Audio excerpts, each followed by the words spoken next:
بعد از ازدواج با دختری ثروتمند، یک تصادف تلخ مرد را به ویلچر نشین تبدیل کرد. اما خیانتی که از همسرش دید، ضربه‌ای بود که انتظارش را نداشت. به کانال سایه های خیانت خوش اومدید. ما در اینجا سرگذشت واقعی افراد رو روایت می کنیم. افرادی که مدتها نتونستند اونها رو به زبون بیارند. و این کانال به اونها امکان رو میده که تجربیات تلخ زندگی خودشون رو با شما در میون بذارند. و ممنون از شما که با شنیدن سرگذشتشون ما رو همراهی میکنید. پرویز هستم. 4 بچه بودیم. 2 خواهر و 2 برادر. وقتی که کوچیک بودیم مادرمون رو بر اثر بیماری از دست داده بودیم. پدرم عاشق مادرم بود و برای اینکه بتونه مرگ مادرم رو تحمل کنه به کشیدن مواد رو آورده بود. با هر سختی که بود به زندگیمون ادامه میدادیم. من پسر اول خانواده بودم. وقتی که پدرم خودشو خونه نشین کرد و افسرده شد، من مجبور شدم خرج خانواده رو به دوش بکشم. هر کاری که میتونستم و از دستم برمی اومد میکردم. مجبور شدم ترک تحصیل کنم تا بتونم بیشتر کار کنم و خرج پدرم و برادر خواهرامو بدم. یه واکس و یه جعبه داشتم و تو کوچه و خیابون راه میرفتم و کفش مردم رو واکس میزدم. گاهی اوقات هم سر 4 راه‌ها گل میفروختم. گاهی مردم دلشون میسوخت و به هم پول بیشتری میدادند. منم هر چقدر که جمع میشد رو میرفتم واسه خونه خرید میکردم. روزها همینطور پشت هم میگذشتن و منم بزرگ و بزرگتر میشدم. دیگه روم نمیشد گل بفروشم. میرفتم توی کارواش کار میکردم. کار سختی بود ولی مجبور بودم. پول بیشتری دستمون رو میگرفت. خواهرام و برادرام رو مجبور کرده بودم که به درس خوندنشون ادامه بدن. من که ترک تحصیل کرده بودم. دلم نمیخواست اونا هم مثل من بشن. دوستای زیادی داشتم اما سعی میکردم با کسایی که اعتیاد دارند زیاد گرم نگیرم. سعی میکردم خودمو سالم نگه دارم تا بتونم از خانوادم مراقبت کنم. چون پدرم رو اعتیاد گوشه نشین کرده بود. یه روز که توی کارواش نشسته بودم و کارم تموم شده بود، یکی از دوستان بهم گفت که کاری برام پیدا کرده که خیلی راحت‌تر از کاریه که الان دارم انجامش میدم. مشتاق شدم که چه کاری هست. بهم گفت باید از یک ویلای لاکچری نگهبانی بدی. البته کار رو بهش معرفی کرده بودند و چون 2 نفر لازم داشتند شایان به من پیشنهاد داده بود که منم قبول کردم. قرار شد فردای اون روز به ویلا بریم. شرایط کار طوری بود که باید 2 هفته آزمایشی کار می کردیم که اگر قبول می کردند حقوق اون 2 هفته رو هم بهمون می دادند. وقتی فردایی به ویلا رفتیم نماینده صاحب ویلا اومد و ازمون مدارک شناساییمون رو گرفت و از همون لحظه کارمون رو شروع کردیم. صاحب ویلا آدم مذهبی و خشکی بود. با ثروت زیادی هم که داشت ولی اعتقادات رو زیر پا نمیذاشت. حاج آقا یه دختر و یه پسر هم داشت که پسرش فتوکپی پدرش بود اما دخترش متفاوت بود. کاملا مشخص بود که با عقاید خانواده سازگار نیست. کم کم متوجه شدم که اونا با رفتارهای دخترشون مشکل دارند. 1 ماهی میشد که من و شایان پیش اونا کار میکردیم. حاجی اعتمادش به ما کامل شده بود و اگر کار شخصی داشت که نمایندش در دسترس نبود از ما برای انجام دادن کارش استفاده می کرد. من و شایان هم سعی می کردیم وظیفمون رو به بهترین شکل انجام بدیم. گهگاهی صدای بحثشون بالا می گرفت. خوب که دقت می کردیم متوجه می شدیم که عامل اصلی دعوا دخترشون بهار هستش. بهار تو پوشش خیلی مراعات نمی کرد. با اینکه پدرش تأکید می کرد که حجاب داشته باشه اما بهار پشت گوش مینداخت و همین کارش باعث عصبانیت پدرش می شد. بهار تو خونش خیلی محدودیت داشت و این براش خیلی سخت بود. بنده خدا انگار تو خونه حبس بود. بدون اجازه خانوادهش بیرون نمی رفت. خیلی دلم میخواست دلیلش رو جویا بشم اما میترسیدم. به خاطر همین سوالم اخراجم کنند. یه روز صبح که حاجی ازم خواست که یه کاری رو براش انجام بدم از در خونه بیرون نرفته بودم که صدای دخترشون بهار رو شنیدم. وقتی که برگشتم دیدم یه پاکتی تو دستشه. ازم میخواست که این پاکت رو به دست کسی برسونم، اونم به دست یه پسر غریبه. اولش نخواستم این کارو بکنم. بهش گفتم متاسفم، من نمیتونم براتون این کارو انجام بدم. تازه اگر پدرتون متوجه بشه کلی از دستم عصبانی میشه. اما بهار با چشمای اشک آلود ازم خواهش کرد، طوری که دلم براش سوخت و خواستش رو براش انجام دادم. بعد از اون روز دیگه همش ازم درخواست داشت تا نامه هاش رو به دست دوست پسرش برسونم و نامه اونو براش بیارم. اونم در قبالش سعی میکرد به هم پول بده و خواسته های منو تا حدودی برآورده کنه.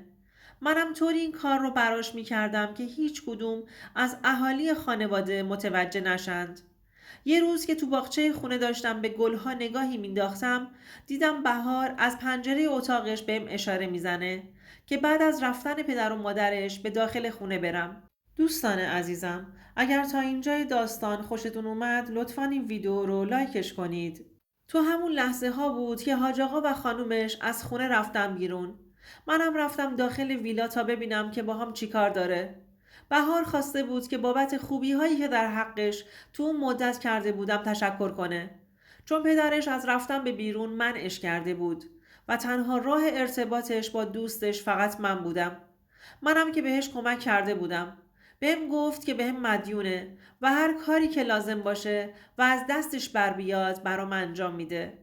از اون موقع به بعد رابطه من و بهار خیلی خوب شده بود. خیلی هوامو داشت. چند ماهی گذشت دیدم دوباره صدام میزنه. به هم گفت که تو اون مدتی که براشون کار میکردم ازم خوشش اومده و دلش میخواد که با من ازدواج کنه. از پیشنهادش به خودم خشکم زده بود.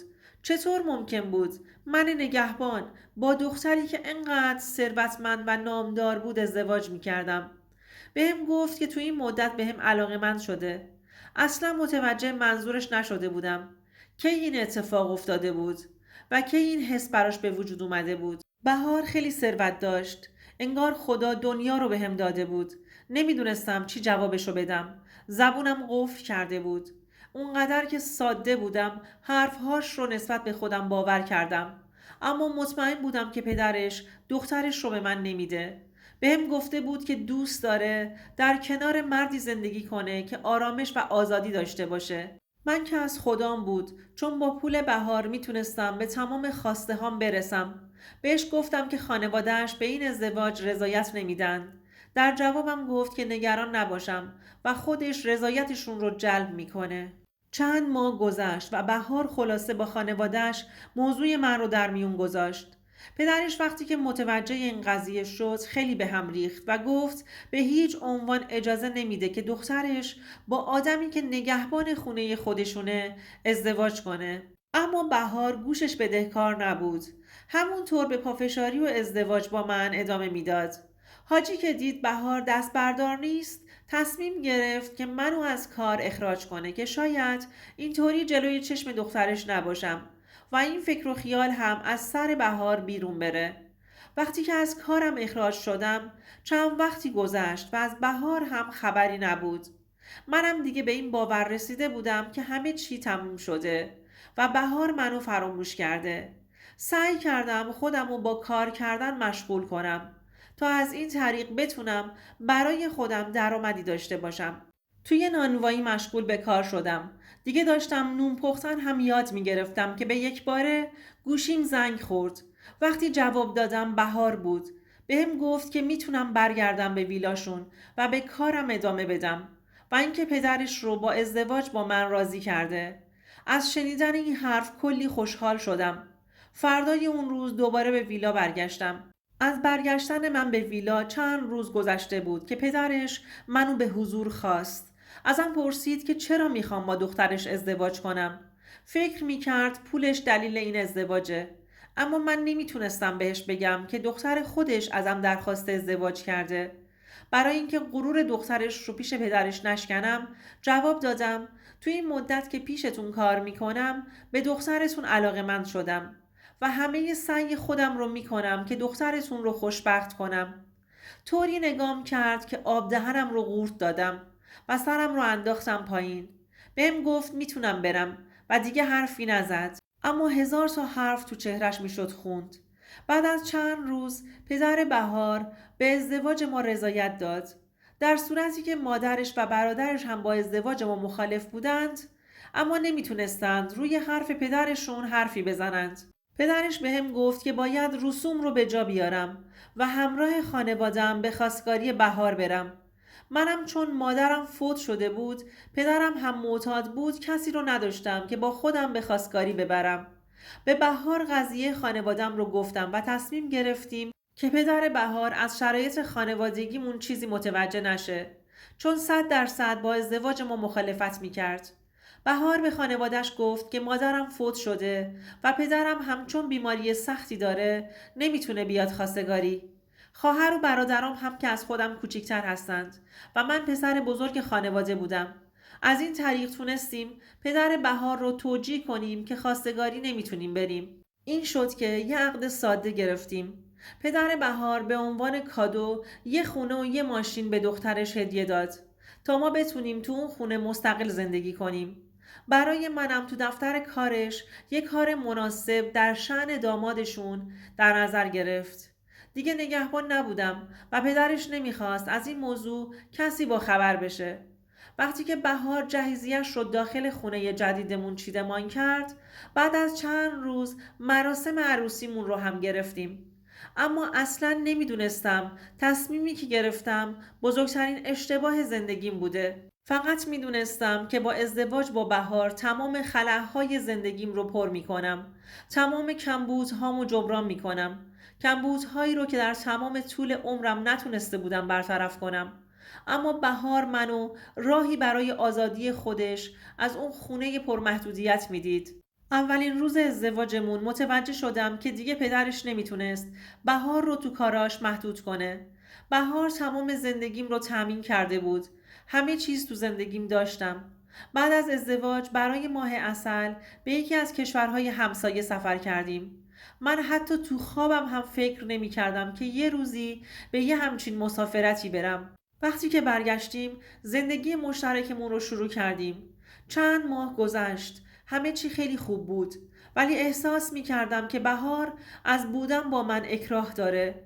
پیش خودم احساس می کردم که چون هم سطحش نیستم شاید این حس رو پیدا کرده. می گفتم که زمان همه چیز رو تغییر میده. اما دیگه شبیه زوجها نبودیم. بیشتر همخونه بودیم تا زوج.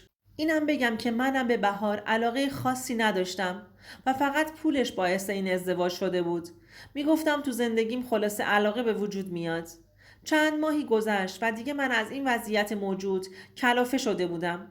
یه روز که داشتم به محل کارم میرفتم و از بس که پشت فرمون فکر و خیال داشتم یهو تصادف خیلی وحشتناکی کردم، طوری که به نخاع کمرم به شدت آسیب رسید. چند هفته تو بیمارستان بستری بودم تا اینکه مرخص شدم و به خونه برگشتم. بهار برام پرستار گرفته بود. آخه نمیتونستم راه برم. روی ویلچر می نشستم. بهار هم به زندگیش ادامه میداد. دیگه دور همیها شروع شده بود و به خاطر اینکه من جلوی چشمشون نباشم منو میبرد توی اتاقم و خودش هم به مهموناش میرسید. من نمیتونستم حرفی بزنم چون همه چیز برام فراهم کرده بود و زندگی جدیدم رو مدیون بهار بودم. حتی برای کارهای شخصیم هم پرستار داشتم. همینا باعث شده بود که کاری به کارش نداشته باشم و بذارم آزادانه هر کاری که دوست داره بکنه. دلم میخواست تو خونه خودش راحت باشه و محدودیت‌های خونه پدرش رو نداشته باشه. اما دیگه بهار داشت شورش رو در می آورد. دور همیهای زنونه و مردونه راه مینداخت و صدای خنده هاشون تا اتاق بالا می اومد. منم که نمیتونستم راه برم. روی تختم خوابیده بودم. گاهی اوقات میشد شبها دیر می اومد یا گاهن حتی نمی اومد. وقتی بهش زنگ می زدم یا جواب نمیداد یا وقتی هم که جواب میداد میگفت براش کار مهمی پیش اومده و نمیتونه شب رو به منزل برگرده. داشتم از این رفتاراش عذاب میکشیدم.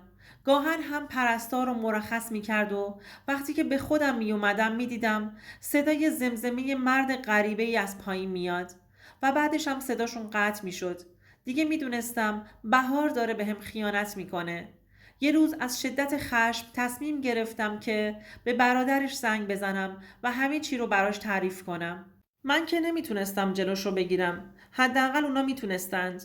یه روز که دوباره بهار پرستارم رو مرخص کرد، بعد از چند ساعت زمزمه مردی رو شنیدم. دوباره صداشون قطع شد. از شدت خشم دست و پام میلرزید. گوشی رو برداشتم و با برادرش تماس گرفتم و تمام جریان رو گفتم. برادرش اونقدر ناراحت شد که بهم گفت کاری انجام ندم تا خودشو سریع برسونه. با اینکه نمیتونستم راه برم، خودمو با هزار سختی بود سوار ویلچر کردم تا بتونم در رو براش باز کنم. وقتی که رسید و وارد شد ازم پرسید که کجا هستند. با اشاره دست اتاق بهار رو نشون دادم. داداشش اونقدر عصبانی بود که به سمت اتاقش هجوم برد. با 2 لگد در اتاق رو باز کرد. خانواده بهار خیلی تعصبی بودند و این جور مسائل با شونات اخلاقیشون جور در نمی اومد. وقتی که در اتاق رو باز کرد و خواهرش رو تو اون وضع با مرد غریبه دید، سمت اون مرد حمله ور شد تا میخورد زدش. بهار این وسط جیغ میکشید و از داداشش عذرخواهی میکرد و میگفت که اشتباه کرده، اما اونقدر غیرتی شده بود که چشمش رو خون گرفته بود. بهار التماسش میکرد و میگفت که معشوقش رو ول کنه. من که صداشون رو شنیده بودم انگار روی سرم آب جوش ریخته بودند. درست عاشق زنم نبودم و با عشق باش ازدواج نکرده بودم، ولی هر چی بود خوب یا بد ناموسم بود. دیدن اون لحظه برام عذاب آور بود. داداشش پسره رو گرفت و از خونه پرتش کرد بیرون و از اون طرف دست خواهرش رو گرفت و با خودش برد خونه پدرش. از منم عذرخواهی کرد و رفت. از خیلی وقت بود که بهار داشت با اون مرد به من خیانت میکرد و منم این قضیه رو احساس کرده بودم، ولی چون توان راه رفتن نداشتم نمیتونستم تعقیبش کنم و مچش رو بگیرم. بعدها متوجه شدم که پدر بهار بعد از اینکه قضیه رو از زبون داداشش شنیده، بهار رو بدجوری کتک زده و اون رو تو خونه حبس کرده. همون شب دوباره پدرش و برادرش به خونه من اومدند. پدرش خواست از زبون من هم بشنوه. وقتی که بهش همه چیز رو با جزئیات تعریف کردم، حتی دلیل ازدواجم رو گفتم که دختر خودشون بهم پیشنهاد ازدواج داده بود. پدرش خیلی شرمنده شد و از من خیلی عذرخواهی کرد. بهم گفت که سریع دخترش رو طلاق بدم. منم که دل خوشی از دخترش نداشتم قبول کردم. چون دیگه دلم نمیخواست بهار بیشتر تو زندگیم باشه. نمیتونستم کسی رو که غیرتم رو لگدمال کرده ببخشم و دوباره باهاش زندگی کنم. پدر بهار به عنوان عذرخواهی اون خونه‌ای که توش بودم رو به اسم من زد و خودش هم بعد از اینکه طلاقمون جاری شد دخترش رو تو خونه زندانی کرد و بهش اجازه نداد از منزل خارج بشه. من بعد از یه مدت طولانی سرپا شدم، ولی حقوقم رو پدر بهار هر ماه به حسابم واریز می کرد. منم به خاطر اینکه تنها نمونم پدرم و خواهر و برادرم رو پیش خودم آوردم. خواهرام دیگه بزرگ شده بودند. پدرم رو به کمپ اعتیاد فرستادم. بعد از یه مدت پدرم هم سلامتیش رو به دست آورد و منم که دوباره تونسته بودم کم کم راه بیفتم، دوباره به کار کردن تو شرکت پدر بهار ادامه دادم. پدرش دیدش به من عوض شده بود. انگار یه جورایی عذاب وجدان داشت و نمیخواست که من بیکار بشم و از پیششون برم. این شد که من به زندگیم ادامه دادم و خانوادم رو سر و سامون دادم، ولی دیگه نتونستم تا الان با کسی ازدواج کنم چون اون حس اعتماد ازم گرفته شده بود.